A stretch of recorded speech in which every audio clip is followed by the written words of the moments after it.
Gotcha! If you're here around the time that Disney's latest pile of live-action remake garbage has come slithering out of the bucket that is their creative bankruptcy, then I can only assume you're looking for another talking head to confirm that yes, it is indeed a terrible movie. But that's not why I'm here. Instead, I'm here to take a look at the movie that started it all. The movie that propelled the concept of the animated film into the stratosphere. The movie that single-handedly turned Disney into not just a production company, but a brand, a lifestyle, and a household name. I'm here to talk about the 1937 animated feature, Snow White and the Seven Dwarfs. Come on, man. Now, if you didn't know, Snow White was basically Walt Disney's last shot at breaking into the feature film industry. There's a long and troubled history here which I won't be diving into, but suffice to say that he bet the house, the farm, and his soul that this film would be a success.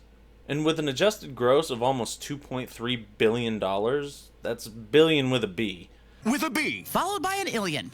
It's safe to say that he hit the jackpot about 3 times over. So let's take a look at the movie, and all the nuance that came with it. Nuance that is frankly missing from Hollywood today. The movie opens on a book that is gently opened, and we're treated to a brief explanation of the world, its main players, and the goings-on within it. This kind of introduction strongly reminds me of a parent reading their child a bedtime story. It's meant to develop a cozy atmosphere that immediately pulls you in. Moving right along, we come to Snow White, working her ass off to clean the castle using only a handbrush, a bucket, and rag. One of the things I've always found endearing about the princesses like Snow White, Cinderella, and Belle is that they always manage to look on the bright side of things. Sure, they aren't where they want to be in life, but that doesn't stop them from whistling while they work, get it? And making the most of a bad situation. If it were me in her shoes, I'd be bitching and moaning every second of every day until I died. But I guess that's why I'll never be a Disney princess. Anyway, we come to our introduction of the prince, and thus the first of several controversies related to this movie. In our lovely modern era, it's been implied that the prince is a stranger, stalking Snow White, and should be looked down on as some kind of creep. There's a big focus on her love story with a guy who literally stalks her. Yeah. Weird. And while I in no way endorse such behavior, I'd like to take a moment to correct the record. If we look at the opening frames of his appearance, we can see that the prince is traveling down a well-used path towards the castle. A path that ends at a solid wall. A path that wouldn't have existed unless someone had been using it rather frequently. It's not definitive, but I offer the following as an explanation. The prince has been visiting Snow White fairly regularly for quite some time, and they're already well acquainted with each other. This further implies that our gallant prince is at least aware of the evil queen and the stakes of his relationship with Snow White. Stakes which he gladly takes on if it means he can be with the woman he loves. As we continue with the sequence, we can see Snow White running from the prince, as if in fear. But if you pay attention to the expressions on her face, we can see her smiling and laughing at his advances, as he sings the exact same damn song that she is. It makes more sense that she's simply playing with him, as couples are wont to do, despite what some people like to claim. The beauty of an animated film is that every single moment of every single frame has been precisely drawn by the animators.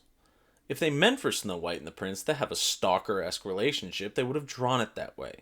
And given how creepy they made the evil queen, they would have had no problem doing it in a much less subtextual way. They would have had Snow White looking terrified the entire time, and would have had her run away from the interaction altogether.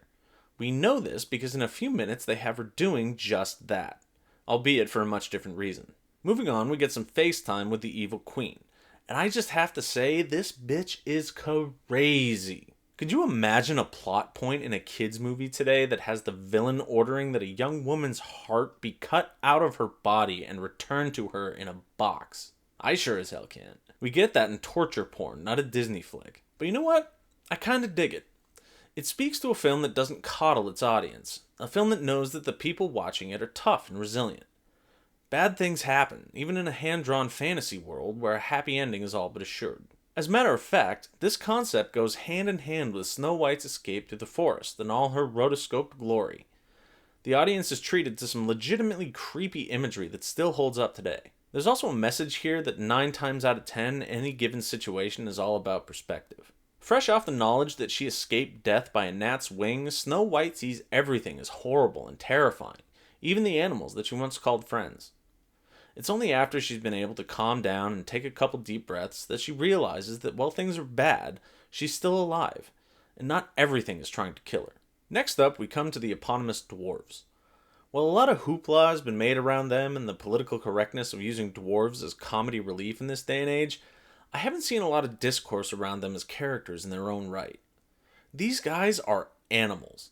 They're incredibly wealthy mine owners, responsible for what I can only assume is gem production for the entire kingdom, and possibly the surrounding ones as well. They're homeowners, incredibly hard workers, talented musicians, and good and understanding men on top of it all. Princess or not, if I found some random woman sleeping in my bed, you can bet your ass she'd be out on the curb with the police on their way. Their stature is, in fact, the least interesting thing about them, and it does a disservice to not only them but the story at large that is what detractors are focusing on. Yeah, they're short. Big deal. Yeah, they're messy. They're bachelors that work from dawn to dusk. Yeah, they're a little goofy, but I challenge you to find a man that isn't like that when he's hanging out with the bros. To dismiss them as merely the comedy relief is the grossest oversimplification one can apply to this film.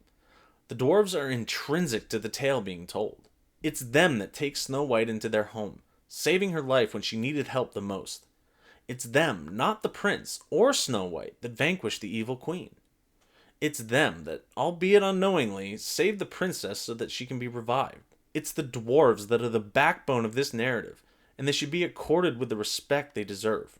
Cutting back to the evil queen, we find that she's discovered the ruse that's been perpetrated on her, and the heart in the box belongs to a pig. From here, she goes entirely off the deep end, and we discover the true horror of her rule. As she descends into her lair, we're treated to screams and cackles and thunder and lightning, all of which reveal just how she's managed to stay in power so long.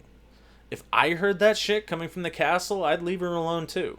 Skeletons of the dissident peasantry are arrayed on various torture devices, and her bubbling cauldron shows just how deep her witchcraft goes. It's at this point in the movie that I came to appreciate its simplicity. There are no shades of gray in this world, no useless plot points of past traumas clogging up the runtime. There is good, and there is evil, and that's all that's necessary to tell a good tale. But I digress. The poisoned apple is revealed, and the now disguised evil queen sets out to murder the one person in the world prettier than her. Like, you're number 2 out of a few 100 million at that point in world history. Take the win, lady. From that point on, you know the rest. Apples are bitten, bitches fall to their deaths, and about 8 months pass before the prince finds Snow White again. Now, a lot more hoopla has been made about the extremely chaste kiss that the prince gives Snow White upon seeing her. And thanks in no small part to my wife, who did the research, I know that was a perfectly common funerary practice in 17th century Europe. It's not creepy, it's not gross, it was a perfectly common way to say goodbye to dead loved ones at that period in history. Now, you may be thinking that there's no way that the Walt Disney animators could have known that at the time, but I challenge you with this counterpoint. Yes, they absolutely did.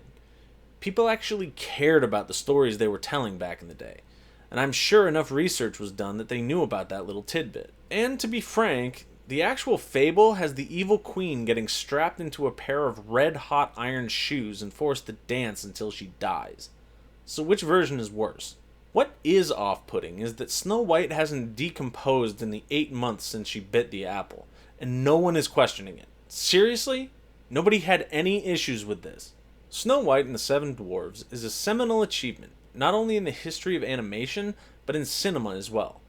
It is a beautifully animated fairy tale that is every bit as gorgeous today as it was then.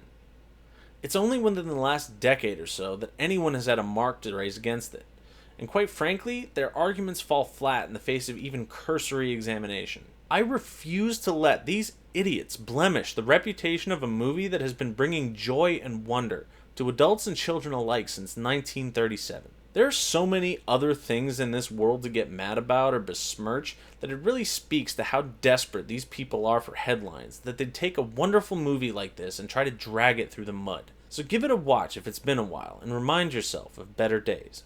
Anyway, that's all I've got for you this time. So if you could do me a favor and hit the like and subscribe buttons, I'd really appreciate it. Every little bit really helps me out. Also, go ahead and check out the other videos on my channel or hit up my website to see my blog and maybe buy one of my books on Amazon. Thanks very much for watching, and I'll see you on the next one.